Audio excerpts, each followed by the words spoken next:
Hello जी, अस्सलाम वालेकुम। भाई क्या चल रहा है पाकिस्तान क्रिकेट में? एक टेस्ट मैच खत्म हुआ है और न्यूज़ की बौछार हो गई।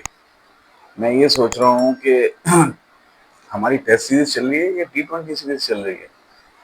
टेस्ट सीरीज, टेस्ट मैच खत्म हुआ है, टेस्ट अगला लगा हुआ है। 20 को मैच है, 3 दिन बाद, 2 दिन बाद मैच है आपका। और सारी डिस्कशन ये हो रही है कि T20 में बाबर खेलेगा या नहीं खेलेगा, T20 में कौन आएगा कौन नहीं आएगा। हाँ ठीक है, मीटिंग्स हो रही होंगी डेफिनेटली, इस वजह से न्यूज़ आउट हो रही है, लेकिन मैं ये सोच रहा हूँ कि क्या बेहतर ना हो कि हम पहले इस चीज़ को डिस्कस कर लें कि हमारी 11 क्या खेलेगी टेस्ट में। इस पर तो कोई बात नहीं कर रहा। बस आखिरी दिन बैठ के एकदम से सब ब्रेक कर देंगे, जी हमारी 11 तो ये होनी चाहिए। भाई अभी से आवाज़ उठाओ, पहले तो ये समझना ज़रूरी है। मैं भी आऊँगा उस पर, जो T20 की डिस्कशन हो रही हैं, बाबर आ रहा है, फलाना आ रहा है, ये आ रहा है, वो आ रहा है, इस पर भी डिस्कशन करेंगे। अच्छा, डिस्कशन सारी की सारी जो हम शुरू करने वाले हैं एक्सक्यूज मी, इससे पहले मैं एक डिस्क्लेमर दे दूं पहले। मैं बिल्कुल भी न्यूज़ रिपोर्टर नहीं हूँ, मैं कोई स्पोर्ट्स जर्नलिस्ट नहीं हूँ। मैं बिल्कुल आप लोगों की तरह एक क्रिकेट फ़ैन हूँ, जिसे क्रिकेट से बेपनाह मोहब्बत है, और ख़ास तौर पर पाकिस्तान क्रिकेट से, और जिसकी वजह से मैं न्यूज़ फॉलो करता हूँ, उसके बाद उस पर अपना तजिया देता हूँ। ये मेरा जो भी चैनल मैंने बनाया है, उसका पर्पज़ सिर्फ़ और सिर्फ ये है कि मैं न्यूज़ पे अपना तज्जिया दूँ, न्यूज़ ब्रेक मैं नहीं करता, ये मेरा काम नहीं है, ठीक है। हाँ, न्यूज़ सुन के उस पर अपना तज्जिया ज़रूर देता हूँ, इसी के लिए ये चैनल मैंने खोला है। अच्छा, अब आ जाते हैं पहले ये कि टेस्ट में सुनने में आ रहा है कि केशव महाराज जो है, वो साउथ अफ्रीका का जो स्पिनर है, वो जो है इंट्रोड्यूस होने वाला है। तो क्योंकि वो इंट्रोड्यूस होने वाला है, तो मेरा जहन जो कहता है कि उनका जो एक वीक लिंक था वो था सुब्रायन। सुब्रायन हटेगा, उसकी जगह शायद केशव महाराज आ जाएगा, तो 3 स्पिनर ये हो गए, बाकी एक उनका फास्ट बॉलर हो गया। अ, मुझे नहीं पता कि वो मार्को एंसन को खिलाने जाएंगे इन पिचेस पे। आई डोंट नो, मे भी ले सकते हैं, बहुत इंटरेस्टिंग चॉइस हो जाएगी अगर लेते हैं तो।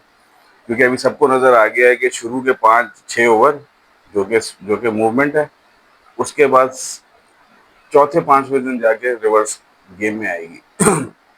उससे पहले बीच में कुछ नहीं है।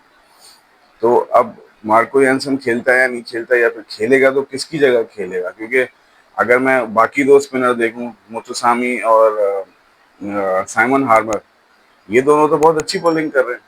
आप बाहर किसे करोगे? तो मेरे हिसाब से मेरी जहां तक अंडरस्टैंडिंग है, एक फास्ट बॉलर और 3 स्पिनर खेलते हैं उनकी साइड से। केशव महाराज के आ जाने से वो जो एक वीक लिंक बीच में सुब्रायन बन रहा था, जिसमें हम थोड़ा बहुत स्कोर भी कर लेते थे, वहां पर एक अब स्पेशलिस्ट स्पिनर आ जाएगा जो कि बहुत नपी तुली बॉल करेगा, pretty much like what Noman does for Pakistan, ठीक है ना। विकेट्स हमारी ज़्यादा गिरेंगी, ये मेरी अंडरस्टैंडिंग है।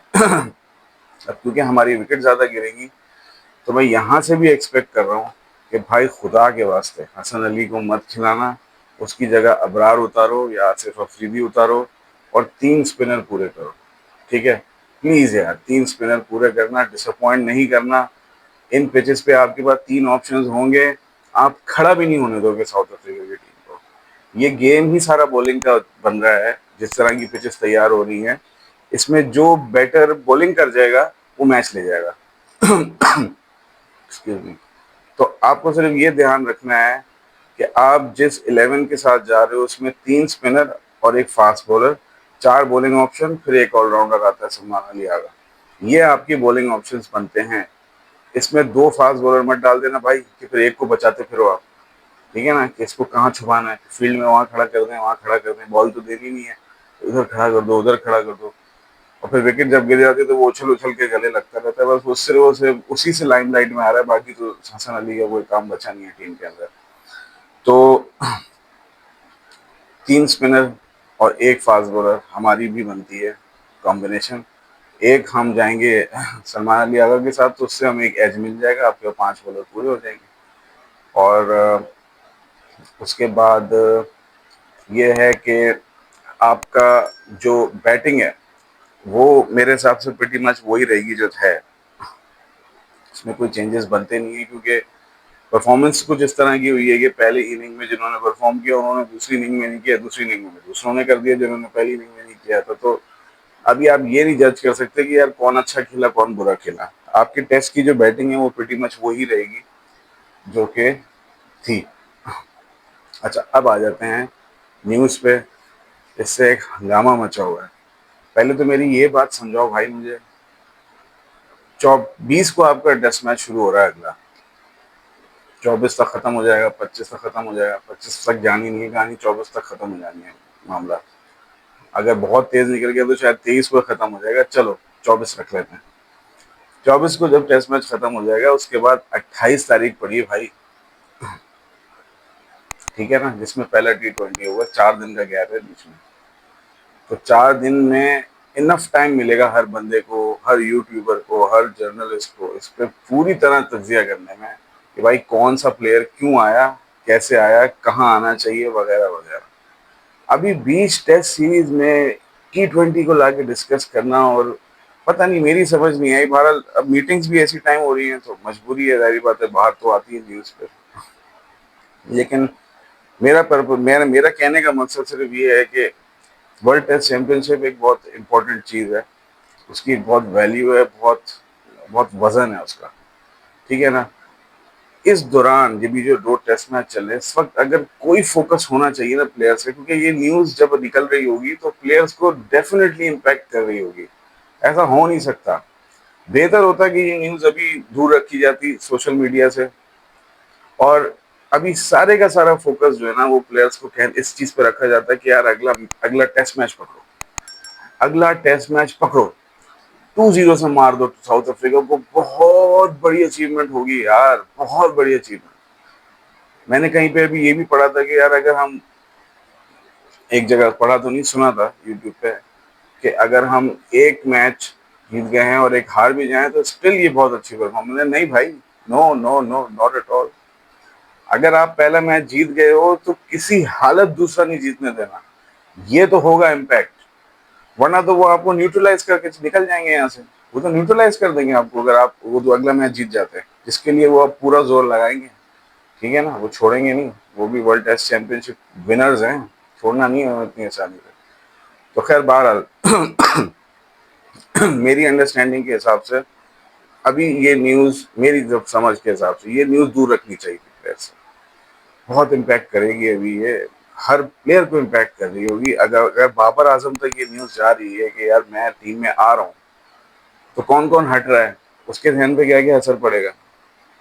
तो ये अभी नहीं होना चाहिए था मेरे हिसाब से। ये 4 दिन मैं कह रहा हूँ ना, जैसे बहुत थे, आप अनाउंस कर देते 4 दिन के अंदर, या तो फिर टेस्ट सीरीज शुरू होने से पहले ही अनाउंसमेंट दे देते, कहानी ही खत्म हो जाती, बस पता चल गया कि भाई कौन खेलेगा कौन नहीं खेलेगा, उसके बाद बस सिर्फ टेस्ट पे ही ध्यान होता, फिर ये डिस्कशन बीच में नहीं निकलती यहाँ पर, ठीक है। अभी बीच में आ रहे हैं, 2-3 दिन में इतना बड़ा टेस्ट मैच पड़ा हुआ है, ठीक है। जो टीम आपके पास यहाँ पर आई हुई है ये सुपरस्टार टीम है भाई, और आप अभी अटके हुए हो कि T20 में, T20 हो जाएगा यार, T20 से कोई ऐसा इम्पैक्ट नहीं पड़ रहा आपके ऊपर। आप T20 वर्ल्ड कप के लिए क्वालिफाइड टीम हो, कोई ऐसा मसला नहीं है, 2 हार गए 1 जीत गया, उस पर भी कर लेंगे बात यार बाद में। मुझे पता है T20 इंपॉर्टेंट है, लेकिन अभी जितनी इंपॉर्टेंस वर्ल्ड टेस्ट चैंपियनशिप की है इतनी इंपॉर्टेंस अभी किसी चीज़ की नहीं है। स्पेशली आप जब मैचेस के बीच में फंसे हो, टेस्ट के बीच में हो, टेस्ट की बात करो, टेस्ट के कितने बंदे खेलेंगे, उन्हें कॉन्फिडेंस दो, ना कि उनको तक ऐसी न्यूज़ पहुंचाओ कि कल को उनका माइंड ही शैटर हो जाए, फिर वो रिफ्लेक्ट करेगा सामने परफॉर्मेंस में जब वो टेस्ट मैच खेलने आएंगे, बैटिंग करने या बॉलिंग करने। तो मेरे हिसाब से इसको, न्यूज़ को दूर रखना चाहिए था। खैर भारत, अब तो जो तीर निशाने से निकलना था वो निकल गया। अब भारत जो न्यूज़ फैल रही है वो ये है कि जी हुसैन तलत और जो खुशदिल शाह है ये दोनों ड्रॉप हो रहे हैं, हारिस को रखा जा रहा है, और बाकी सुफियान मुकीम, आपके जो मोहम्मद वसीम, ये सब रिटेन होंगे, और 4 बंदे इन हो रहे हैं, बाबर आजम, नसीम शाह, लिमिटेड ओवर्स में, ODI और T20 में, और आपका इरफान खान न्याजी और अब्बास अफरीदी, ये 4 लोग हैं जो इन्होंने, मेरे हिसाब से अच्छी चॉइस है। मुझे इस सिलेक्शन से कोई प्रॉब्लम नहीं है। बहुत मुनासिब लड़के हैं जिनको डाला गया है, और मैं बाबर आजम के हक में कभी भी नहीं था शुरू में, जब हमने एक नई फॉर्मेशन की थी, ठीक है ना।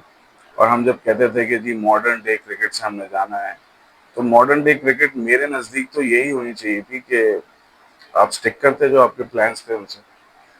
लेकिन आपने जो फाइनल में किया है, जो तबाही फेरी है अपनी क्रिकेट की, 20 ओवर पूरे नहीं खेले आपने यार। उसके बाद आप क्या एक्सपेक्ट करते हो? क्या वो लड़के बाहर होंगे? आप कौन सा कोई मतलब है कि कोई 170 के स्ट्राइक रेट से अभिषेक शर्मा बन गए थे सारे के सारे? हम भी ऐसे ही खेल रहे थे, 120, 125, 130 स्ट्राइक रेट यही था हमारा। तो ये स्ट्राइक रेट तो बाबर आजम भी दे देता है। और अगर हमें अपनी टीम में मान लेते हैं कि मॉडर्न डे क्रिकेट चाहिए भी, तो मॉडर्न डे क्रिकेट देने वाले तो बहुत सारे प्लेयर हैं आपकी टीम के अंदर, ठीक है। उसमें अगर एक बीच में ऐसा एक प्लेयर आ जाता है जो कि आपको रैली अराउंड करने के लिए मिल जाता है, जो कि 125-30 के स्ट्राइक रेट से खेलता है, मैं तो 120 भी ले लूंगा बाबर आजम का, कंसिडरिंग जो आप कर रहे हो उसमें कह रहा हूँ, वरना शुरू में मैं नहीं था इसके हक में। लेकिन खैर बहरहाल, क्योंकि आपसे 20 ओवर नहीं खेले जाते, इतनी कोई बेकार टीम हो आप बैटिंग में, जिसकी वजह से आपको फिर ऐसे बंदे को लाना पड़ रहा है। अब ये होगा कि हम कह तो रहे हैं कि हारिस को हम इसमें चांस दे रहे हैं, इसके साथ साथ हारिस को चांस भी दे रहे हैं।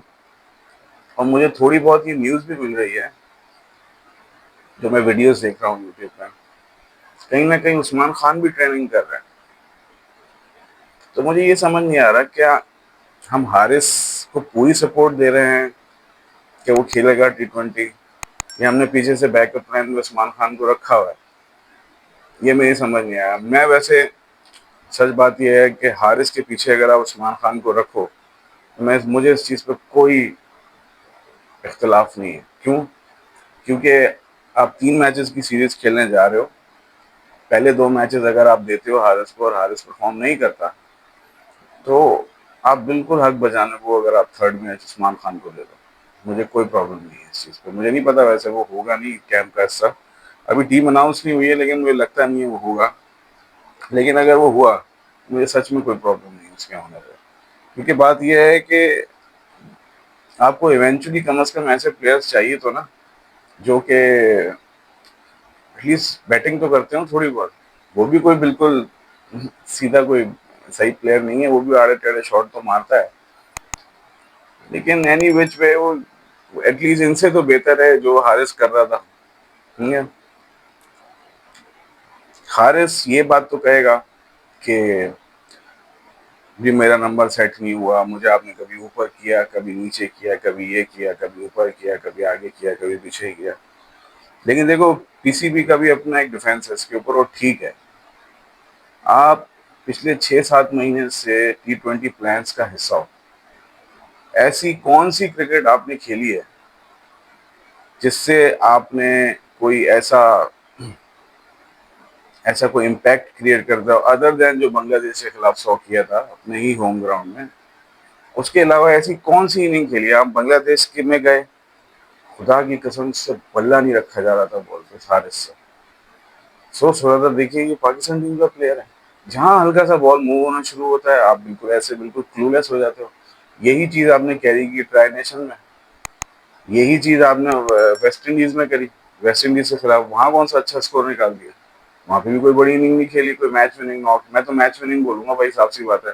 अपने 30-40 रन वाली कहानी ना करो, वो करना है तो फिर रिजवान को ही ले लो। अगर अपने 30-40 करने हैं तो भाई आपसे बहुत बेहतर प्लेयर है वो। मैं तो मैच विनिंग बात करूंगा ना, मैच विनिंग नॉक्स कितनी खेली?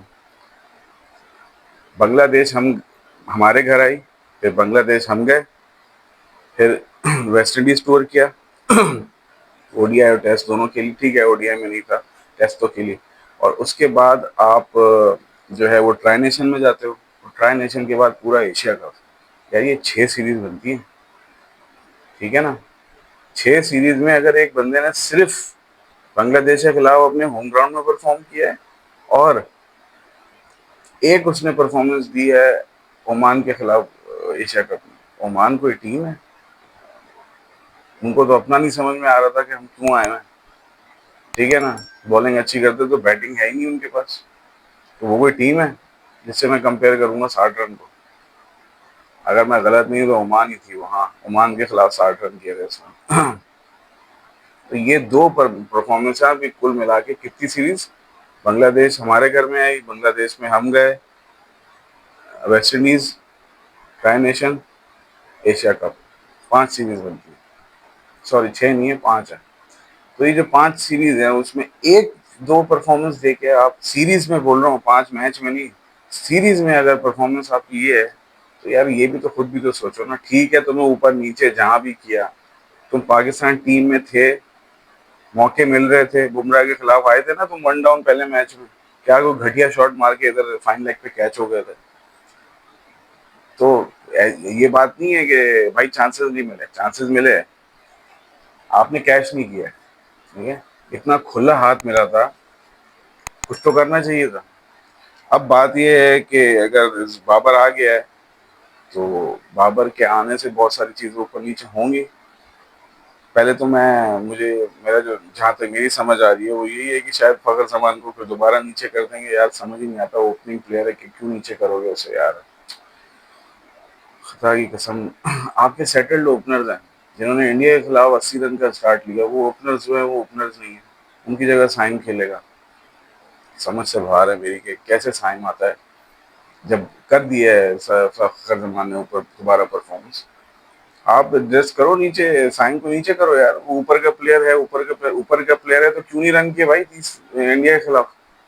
2 मैच लगा दिए तुमने यार, एक मैच में तुमसे रन नहीं होते, उसके बाद तुम बोलते हो कि मैं ऊपर का प्लेयर हूँ, ऊपर का प्लेयर हूँ।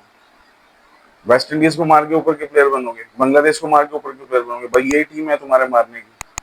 फखर जमान बड़ी टीम को मारता है, ठीक है ना। मेरे हिसाब से फखर जमान आपको ओपनर बनता है, लेकिन मुझे पता है नीचे उसको करेंगे और ऊपर साइन को ही डालेंगे।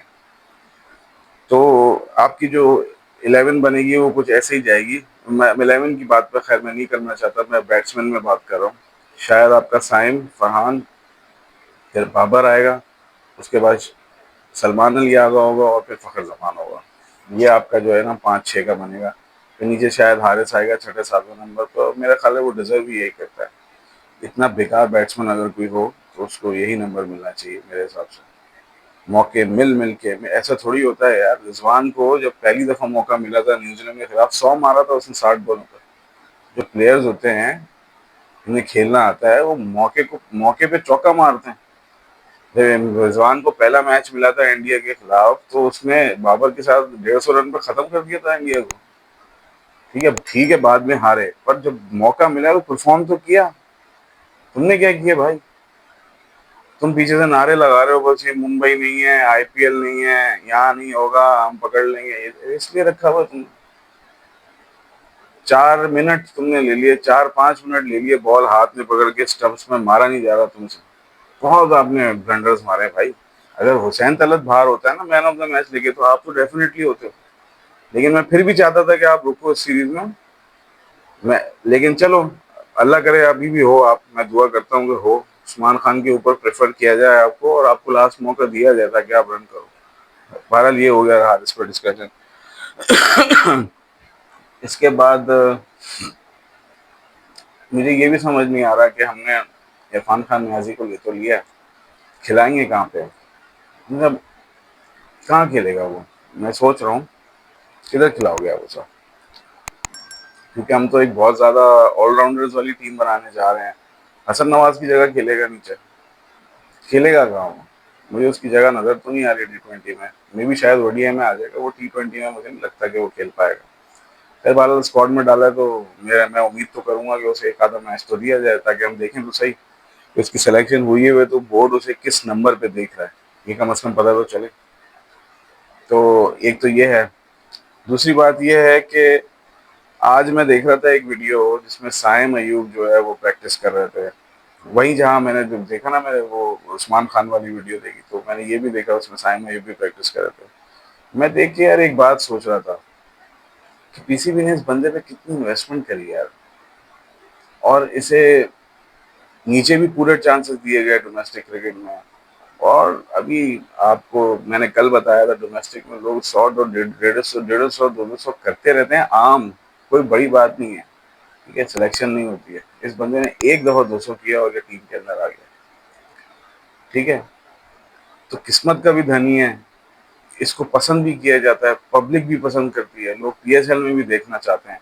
हर तरीके से इसे अटेंशन, प्यार सब कुछ मिलता है, इसको सपोर्ट मिलती है। ये टेस्ट में बहुत दफा फेल हुआ है, इसको मौके मिलते गए, देते गए चांस। तो पहली दफा ड्रॉप हुआ है, उन्होंने ड्रॉप नहीं हो रहा था। इतनी इन्वेस्टमेंट करने के बाद आपसे एक्सपेक्ट क्या किया था कि यार कुछ बड़े मैचेस आएंगे वर्ल्ड कप के या इंडिया के खिलाफ, आपने वहां परफॉर्म करना है।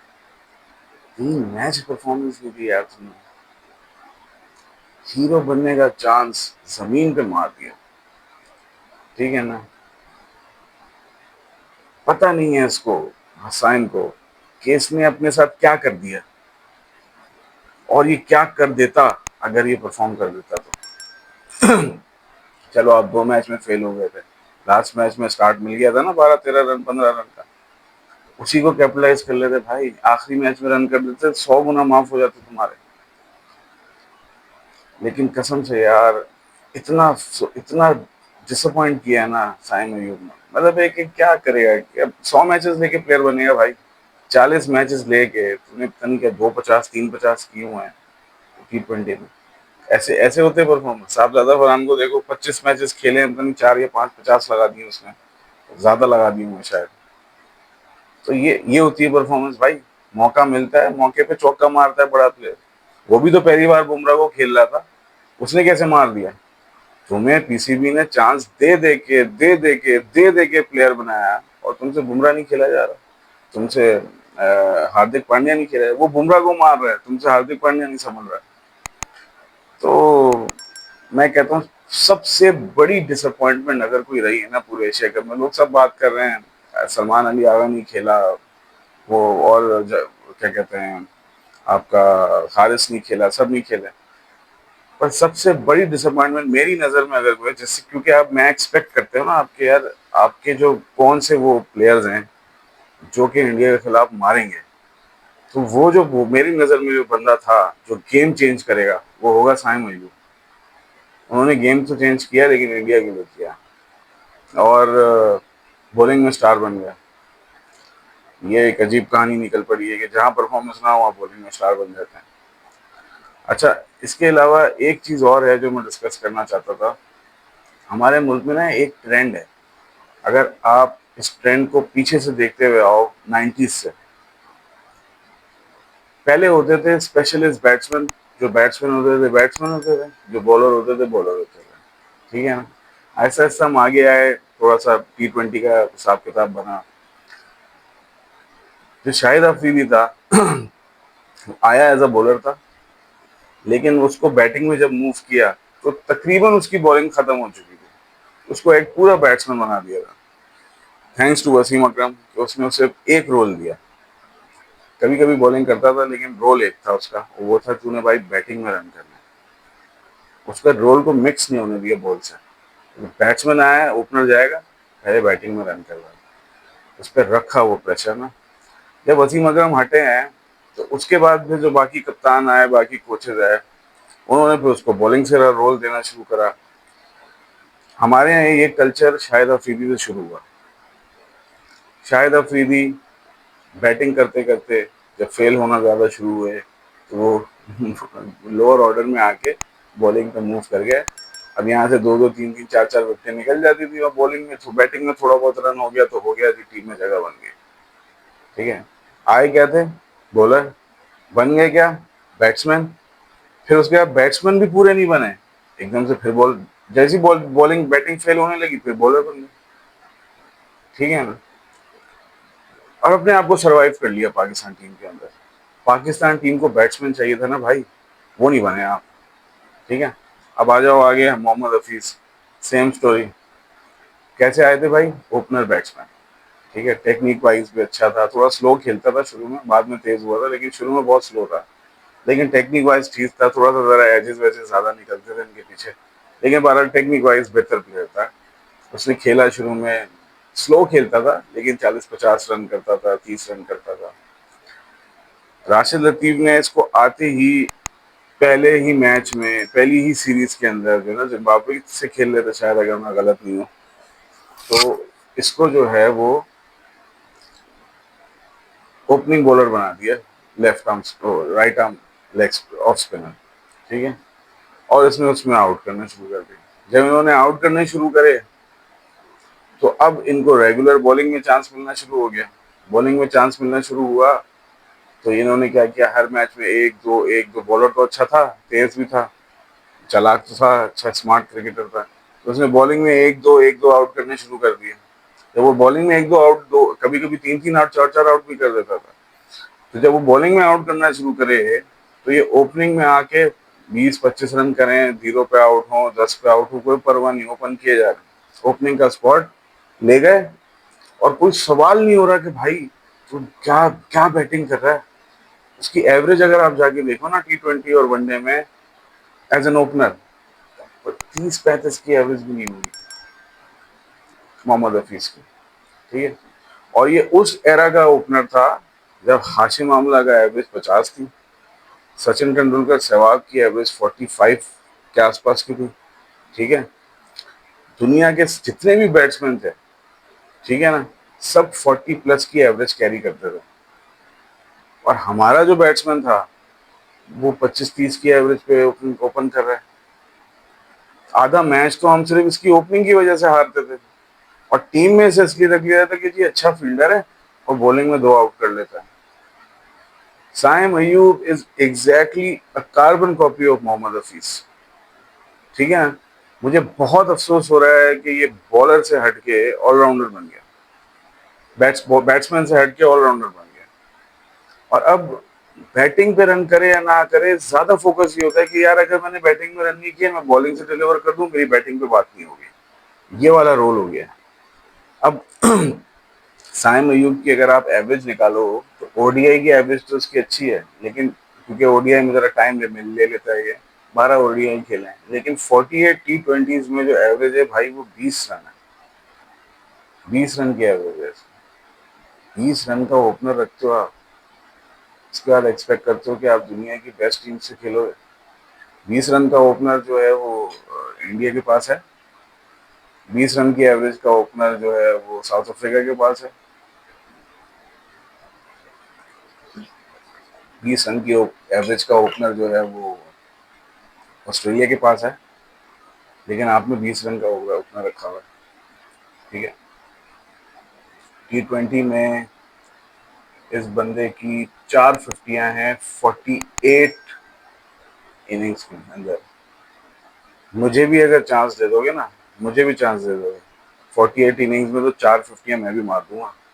मैं कसम खा के कह रहा हूँ, मुझे अगर जो भी बंदा मुझे देख रहा है ना वीडियो में, किस उनमें से रैंडमली किसी को चुन लो और 48 मैचेस दे दो, 4 फिफ्टियां वो भी कर लेगा। ये क्या प्लेयर बना दिया यार। और उसके ऊपर पीसीबी ने इन्वेस्टमेंट कितनी की है।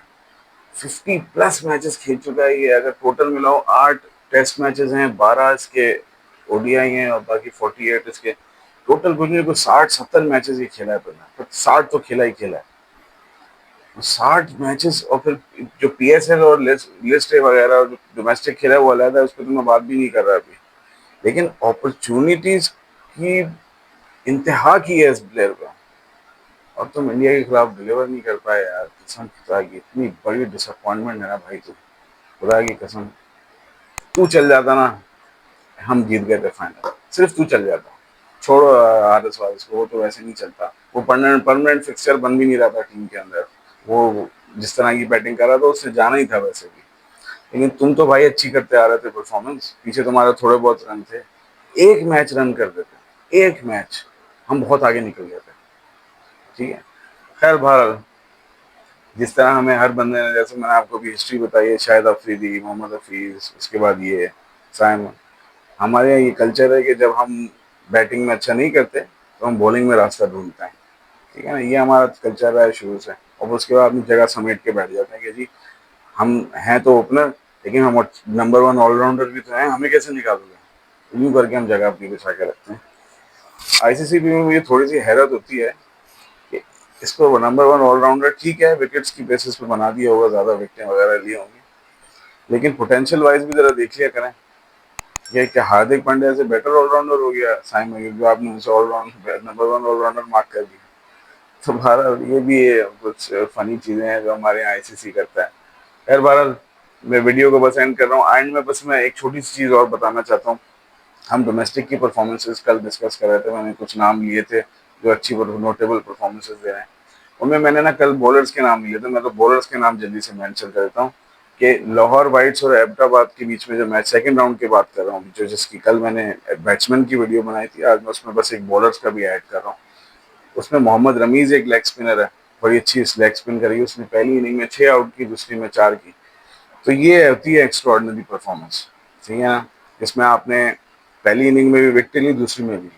अमूमन ऐसा होता है आप पहली में ले लेते हैं, दूसरी में नहीं ली जाती। तो अगर मैं इस तरह देखूं तो फिर तो बहुत सारे परफॉर्मर निकलते हैं, लेकिन ये एक ऐसा इस राउंड का ऐसा स्टैंड आउट बॉलर निकला है, लेग स्पिनर है। हमें ज़रूरत भी पड़ती है लेग स्पिनर्स की। तो अगर मेरी कोई वीडियो देख रहा है तो मैं मोहम्मद रमीज़ का नाम आपके सामने रखता हूँ, उसको बिल्कुल कंसिडर करो यार। ये 2 इनिंग में आउट करने जो 4 या 6 आउट करते हैं ना, ये नॉर्मल बॉलर्स नहीं होते, इनमें कुछ एक्स्ट्रा ऑर्डिनरी होता है, ऐसे नहीं होता, ठीक है ना। तो इन पे ज़रूर नज़र रखो। इसके अलावा फिर फैसलाबाद सियालकोट वाले मैच में जो है मोहम्मद अली ने 5 आउट किए थे, और आपका फैसल अकरम कराची ब्लूज मुल्तान वाले मैच में जो है वो फैसल अकरम ने 5 आउट किए थे एक सीरीज में। लेकिन ये सारी एक एक इनिंग वाले हैं। मोहम्मद रमीज एक वाहिद है जिसने 2 इनिंग में, एक ही मैच के अंदर 2 इनिंग में विकेट ली थी, तो ये एक वाहिद ही बॉलर था। फैसल अकरम ने 5 आउट किए, साकिब खान ने 6 आउट किए, जाहिद महमूद ने पेशावर वाले मैच में 6 आउट किए, पेशावर और फाटा वाले में, और मोहम्मद आमिर खान ने 6 आउट किए। ये सारे बॉलर हमने देखे हैं PSL के अंदर, सब अच्छे बॉलर हैं। जाहिद महमूद बड़ा पक्का लेग स्पिनर है, तो पता नहीं क्यों प्लान से आउट हो गया, मुझे समझ नहीं आया। बहरहाल अब तो हो गया आउट, और अब मुझे नहीं लगता वापसी आएगा कभी भी, जिंदगी इसकी डोमेस्टिक के अंदर ही खत्म होगी। खैर बहरहाल ये आज तक की वीडियो थी मेरी। चैनल को मेरे लाइक कीजिएगा, वीडियो को लाइक कीजिएगा, चैनल को सब्सक्राइब कीजिएगा। कल मिलते हैं आपके साथ इंशाल्लाह, और इन्फॉर्मेशन पे थोड़ा सा अपना तजिया देंगे, और कल बात करते हैं इस पर इंशाल्लाह। अल्लाह हाफिज़।